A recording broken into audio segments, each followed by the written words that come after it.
Assalamualaikum warahmatullahi wabarakatuh. Selamat pagi anak-anakku semuanya.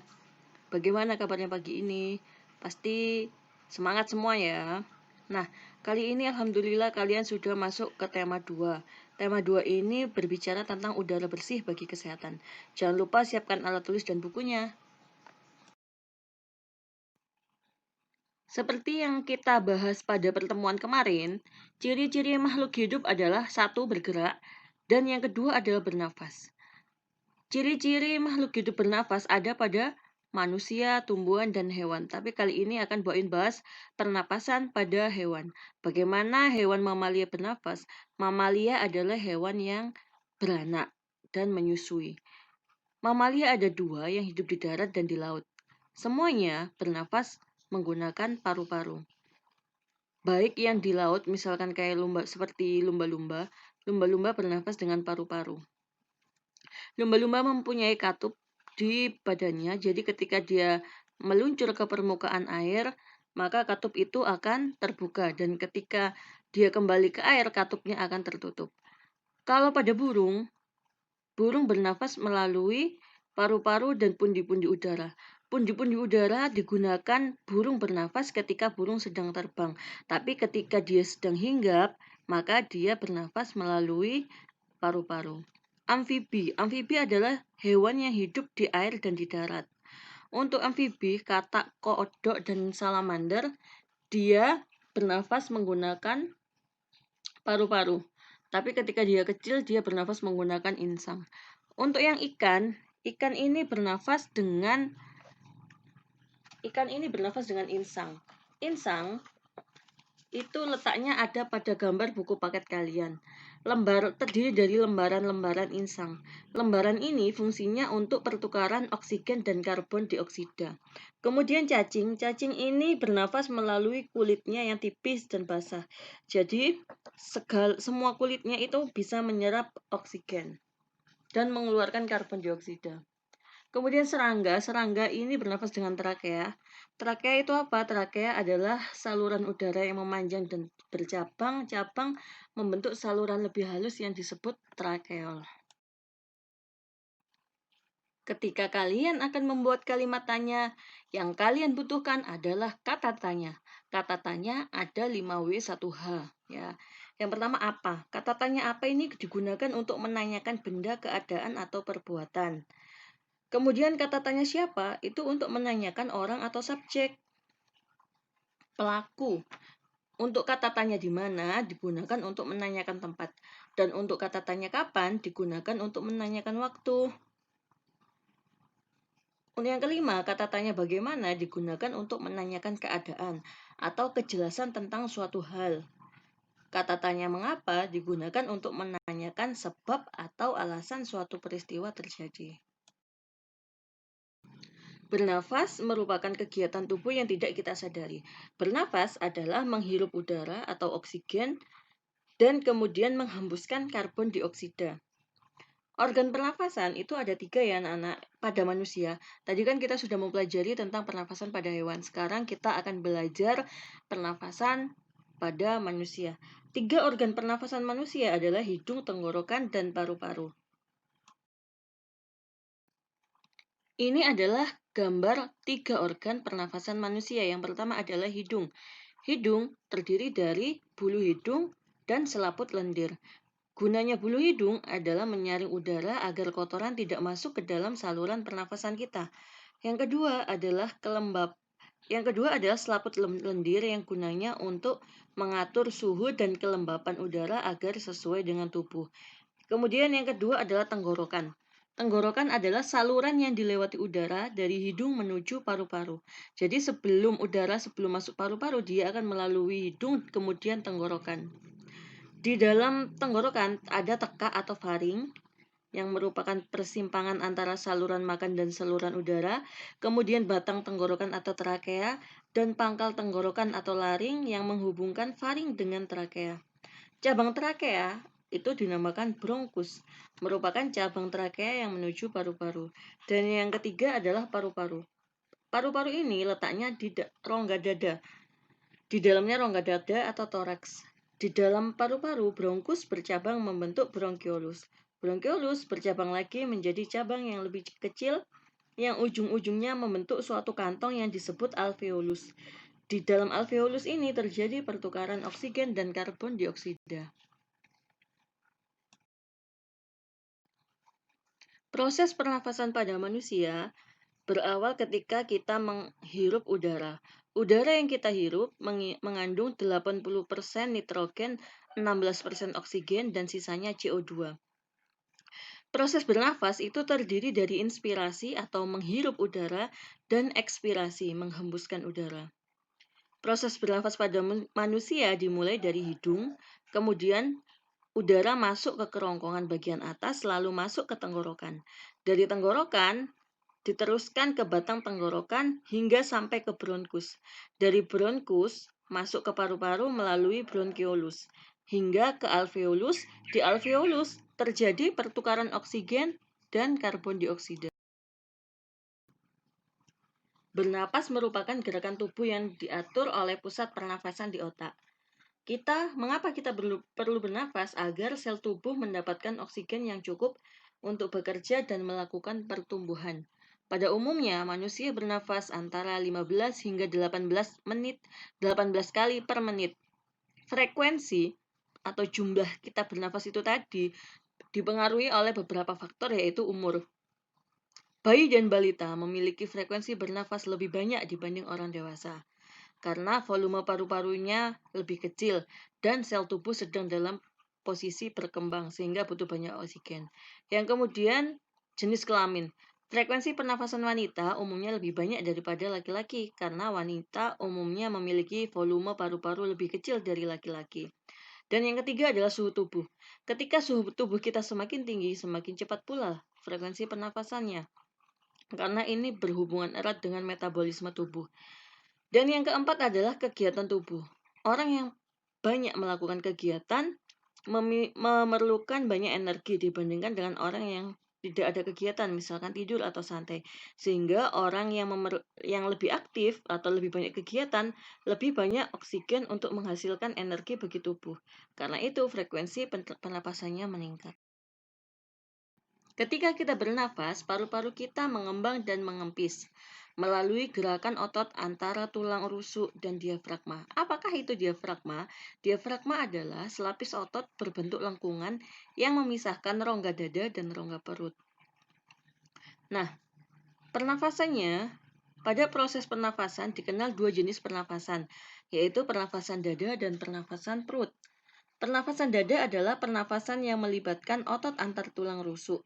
Mekanismenya dibedakan jadi berikut, yaitu fase inspirasi, yaitu kontraksi antar tulang rusuk sehingga rongga dada membesar, dan fase ekspirasi. Fase ini fase relaksasi atau kembalinya otot ke posisi semula. Yang kedua adalah pernafasan perut, adalah pernafasan yang melibatkan otot diafragma. Mekanismenya ketika fase inspirasi, otot berkontraksi, otot diafragma berkontraksi sehingga rongga dada membesar. Akibatnya tekanan dalam rongga dada menjadi lebih kecil. Untuk fase yang ekspirasi, kembalinya otot diafragma ke posisi semula. Tangga nada adalah urutan nada yang disusun secara berjenjang. Misalkan do, re, mi, fa, sol, la, si, do. Nah, berjenjang. Dalam seni musik, tangga nada ada dua, yaitu tangga nada diatonis dan pentatonis. Tangga nada diatonis adalah tangga nada yang mempunyai dua jarak tangga nada, yaitu 1,5. Contohnya pada alat musik piano dan organ.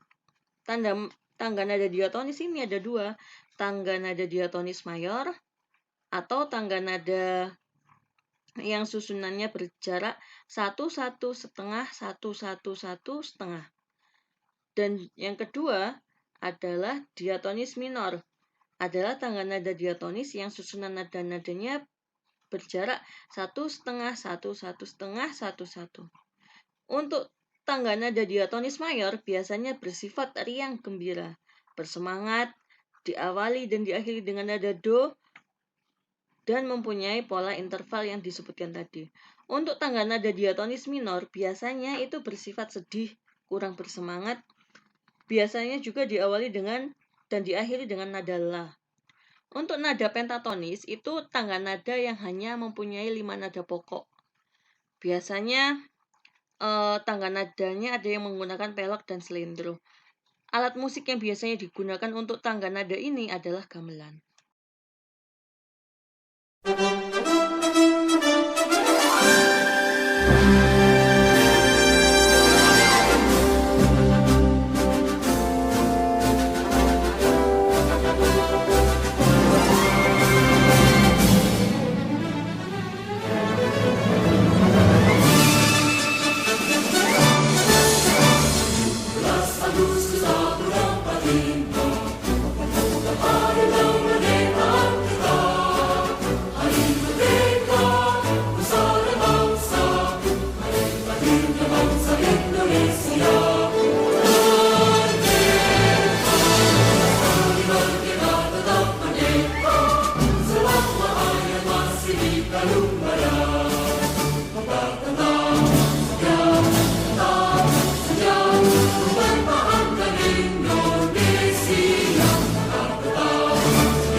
Setiap manusia harus mempunyai rasa tanggung jawab.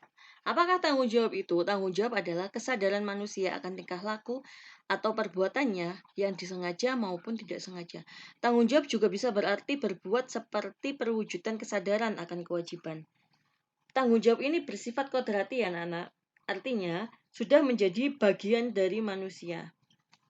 Macam-macam tanggung jawab ada satu tanggung jawab terhadap diri sendiri, terhadap keluarga, masyarakat, bangsa atau negara, dan juga tanggung jawab terhadap Tuhan. Silakan kalian cari contohnya masing-masing ya.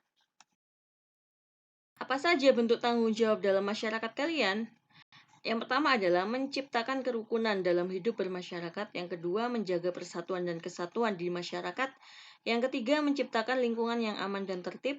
Yang keempat, meningkatkan rasa setia kawan dan menumbuhkan kasih sayang antar warga. Coba kalian amati usaha yang ada di sekeliling kalian.